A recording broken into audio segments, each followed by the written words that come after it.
నన్ను ఆహ్వానించినటువంటి దైవ సేవకులు పాల్చంద్ర అన్న కూడా ప్రత్యేకమైనటువంటి కృతజ్ఞతలు తెలియచేస్తున్నాను. దేవుడు సంఘాన్ని పరిచర్యను ఆశీర్వదించును గాక. రేపటి రోజున గొప్ప దైవజనులు అభిషక్తులు రమేష్ పాస్టర్ గారు మన మధ్యలోనికి రాబోతున్నారు. తెలియని వాళ్ళకు కూడా విషయాన్ని తెలియపరిచి మీ బంధువులు, స్నేహితులు, శ్రేయభిలాషులు కూడా తెలియపరిచి మీటింగ్కి అనేకుల్ని తీసుకొని రావాలని కూడా ప్రేమతో మీకు తెలియచేస్తున్నాను.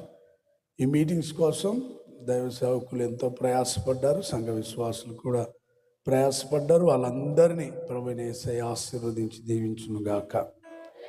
ఈ సభల ముఖ్య ఉద్దేశం ఏంటంటే అనేకుల్ని ప్రభు రక్షించి సంఘంలో చేర్చి స్థిరపరచాలనేటువంటి ఒక ముఖ్యమైన ఉద్దేశంతో నశించిపోతున్న వారిని ప్రభు రక్షించేటట్లుగా ఈ సభలు ఏర్పాటు చేయడానికి గల కారణమైంది.